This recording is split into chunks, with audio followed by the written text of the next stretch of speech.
Hey everyone, this here's the Lost Cards for Osgir the Reconstructor. If you saw our episode from earlier this week, we put together a fun kind of graveyard, kind of part combo deck. Well, we've got some different angles that we talked about that we didn't get to in that version. So check it out here on the Lost Cards.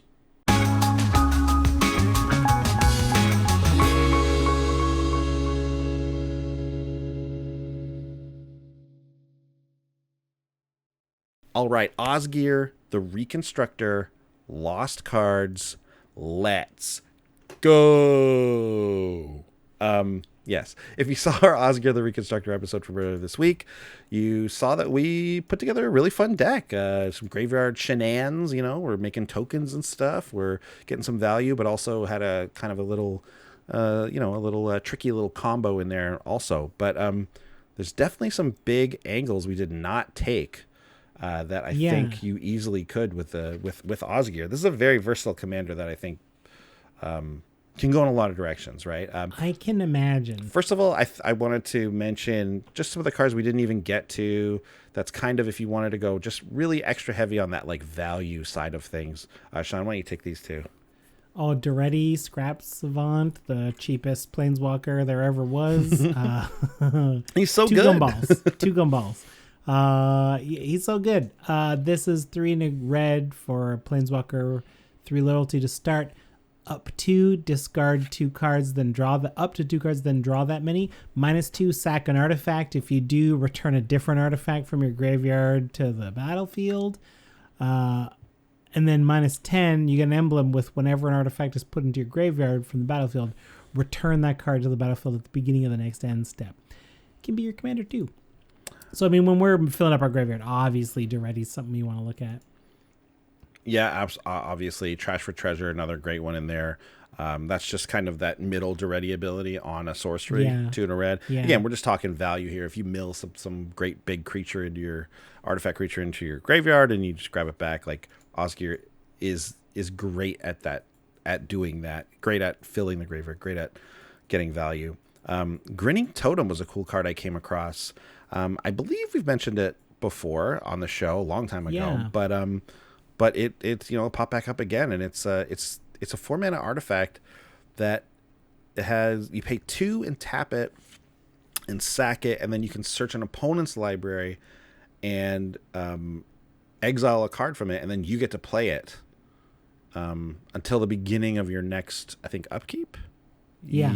It doesn't say you can spend mana as any color or anything like that. It's an old card. I believe it's from Time Spiral, but it's an interesting thing. You don't usually see this on a colorless card anymore, and it's on the installment plan for 6 mana, 4 straight up, and then 2 to actually do it. But you can make 2 of these with Osgir. You can, the sacrificing it and throwing it in the graveyard is just really, really strong ability. Like, it's awesome. And you've got your original Grinning Totem, and then you've got 2 more that Osgir will make token copies of when you use the ability. That's 3 Grinning Totems. I got 3 opponents. That's 3 Sol Rings. I'm getting 1 out of each deck, and there you go. Exactly. That's exactly what I thought too. You just go for their Sol Ring right away, and you're just swimming in mana after that, and it's just swimming in it. Perfect, right? Yeah. These, Trading Post kind of goes without saying. It's in an artifact deck. It must be there. Yeah. It's so good. Sean, read the next one. This one's cool. Oh, yeah. Valik Exploration. 2 in a red enchantment. It's got landfall. When a land enters your onto the battlefield under your control, exile the top card of your library. You can play it as long as it remains exiled. At the beginning of your next end step, so you got it this turn and then the next turn, if there are... Oh, at the beginning of your... So it's only this turn only. Yeah. If there are cards exiled with Valik Exploration, put them in their owner's graveyard, then Valik Exploration deals damage, that much damage equal to each opponent. So it's a lot of text. Yeah, so you play a land, and then you exile a spell off the top of your deck that you get to play this turn if you can. If it's a land... and you have the ability to play more than one land, you can play that land and trigger it again. That's true. Hard to do in a Boros deck. Tough to do in Lorehold, yeah. But if I get another artifact that's cheap, we've got enough cheap artifacts with discounts that we could cast free stuff this way. You can definitely cast free stuff this way. It's also cool to be able to use something like what's it called, Wayfarer's Bauble. If you can use that for your second land drop. I mean, it's tough to do the extra landfall thing, but just to hit your lands with this is really great because you're also kind of milling cards if you don't cast them. Yeah, they end up in the graveyard, which is really good, right? So that's really nice. Whole other angle, modular, right? This is something we talked about in the Discord. We kind of started it out this way, and we went in a different direction. But there's a lot of strong. It's the garbage alarm. Not that modular is garbage, but they do love going to the graveyard. Arcbound Ravager is the poster child for this strategy. But like these modular creatures getting sacrificed, bringing 2 of them back, like sacrificing them again, building up this great big +1/+1 counter creature. It's a real strong strategy with Osgir, and then you can lean into like. Boros in the past has definitely had +1/+1 counter decks built around it, right? Like, get the Ozolith in there. Exactly. There's a ton of great +1/+1 counter cards from what deck is it, or what deck? What set is it? I think it's from like maybe Throne of Eldraine has some knights that really love having +1/+1 counters on it and them dying at the same time. So like you can double up on that whole sacrificing things with +1/+1 counters on them. Like there's something that makes like knights or something when it dies. Anyways, some cool synergies there. I mean, you can just go hard on the artifact creatures alone, and it's just great. Like, yeah, I think it's a really strong way to go. Totally. Even like the little like the red and the white mirror, the ones that make red mana and white mana. It's like great. They're artifact creatures, but if they get dealt with, I can use Osgir to make 2 of them back, and like that's. Like Boros is getting some ramp. Like Osgir's gotta be managing that ramp, but that's legit. It really is. Like you always fear board wipes when you have your mana ramp on your creatures, right? Right. It's one of the reasons I don't love running stuff like Land War Elves and things like that, is because board wipes come out and then you're stuck with 5 lands and a bunch of Land War Elves in the graveyard. Oh, that sucks. But Osgir really does mitigate that. He lets you get back in the game very quickly, right? Yeah. Especially if you have some way to give him haste or something like that. One of the things I thought is like, what if we went down a more traditional route with Boros and we went like equipment? Okay. Because doubling up on cheap equipment, and we can kind of use that. That sort of Voltron ability that he has to sack artifacts and give a creature +2/+0, give himself that +2/+0, maybe sacrifice some, maybe there's like a little token theme in there as well to help out. Because that's something that I feel like they tried to do with like one of the old Nahiri cards where they tried to do this like tokens wearing equipment type thing. But like, why would you have a bunch of tokens if your theme is equipment? You want to equip one creature up with them. But that way you could like sacrifice a bunch of these like little artifact tokens, like beef up your guy wearing, a sword or something else really great. And if your second Sunforger, and if your opponents deal with the equipment, which they often will, I'm playing the first equipment deck I've made forever. Like I've never made one before. I have one. I've played it a few times lately. People deal with that equipment. It just gets dealt with. If you have 2 or 3 out, they're going to get destroyed over the period of the game. It feels bad. It sucks. So you got to be fast. But with Osgir, it's like, oh, you destroyed my Sword of Light and Shadow. Well, now I've got 2 more Swords of Light and Shadow, and now I'm gaining life again, and I'm bringing things back from the graveyard, whatever it is. Obviously, that's a pricey example of one, but any equipment will do, right? It can be. I think it could be really good. This next one, double Sunforger. Yes, Sunforger. Oh my god, yeah. You can untap to get a couple of pieces of a couple instants and sorcery. Yeah, right.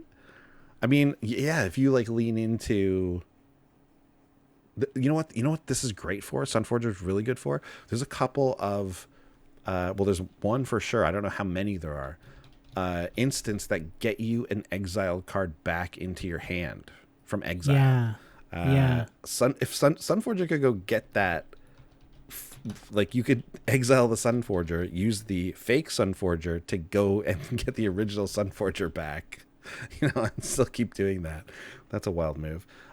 This next one, and these next two rather, work really well together, and was pointed out in the Discord kind of last second. We were about to record, and I added these on, and I agree. I think this is specifically the Brian Stoutarm. Yeah, Brian Stoutarm, flinging your own creatures. And if they're artifact creatures, we could just make them back again from the graveyard with Osgir. Pretty neat. Yeah, and Mage Right Stone is there too, which is just like a great untapper, which is nice to have with Osgir. Really nice to have with Brian Stoutarm also. Oh, key with Osgir. Yeah. So yeah, I mean, you can go down this kind of flingy sacrifice creature-y kind of style. You could go with this. I mean, I really do think he's a good commander for an equipment deck as well. Modular seems exciting to me. There's some really cool stuff to do. I also just love the pure value route, just filling our graveyard and like doubling up, double on our tokens and just really going ham. Oh man, I love it. Yeah. Osgir, I want to keep digging. I want to keep, no pun intended, to like find like even weirder artifacts to make two of. Maybe there's like those, like there's all those artifacts where like you have to sacrifice creatures to give it away to people, and whoever controls it takes 2 damage on their upkeep or something like that. Or that helmet where whoever attacks you, their creatures get bigger, and like you're just making multiples of them, and then you can get rid of your artifact creatures, sack them to pass them off, because you're going to get double back with Osgir. So it's like, sure, here you go, you take 7 on your upkeep. I guess it would be an even number, but like jinxed idols. Yeah, that's right. That's what it's called. Yeah. What's the suit? The equipment. Assault suit. Assault suit. Make a couple assault suits and put it on stuff and pass your creatures around, and they can't attack you. Yeah. Oh, that's so fun. That would be cool. Yeah, that's what I want to do. It's neat. Sacrificing in other colors that are not. Although, like you pointed out, like red and white have always sacrificed things. That's not a new ability. These are not new abilities to Boros/Lorehold. Exiling things from graveyards. I love that they lean more on the exile, less on the return thing. Right, returning creatures is a black thing. Returning permanents is like a green thing. Returning cards is a green thing. Lorehold is very much obviously about artifacts and about exiling cards. Like those are the things that red and white do. And like we joke and we say like, oh, you just give Boros Black's abilities and all of a sudden it's good. It's like, well, actually they just kind of rediscovered that Boros has kind of had these abilities all along. And I think that's why that we're also pleased with it. It does feel right, as much as like I do joke about it, but it feels very red white. Yeah, it's great to like. These are the abilities that like people say it felt like they took that away from these colors for a while. Mm-hmm. They existed, but then they've designed away from it for so long. We assumed they forgot about it, but it's nice to bring those back. Yeah, very nice. Well, that does it. Those are the lost cards. Cool. A couple different avenues you can take there.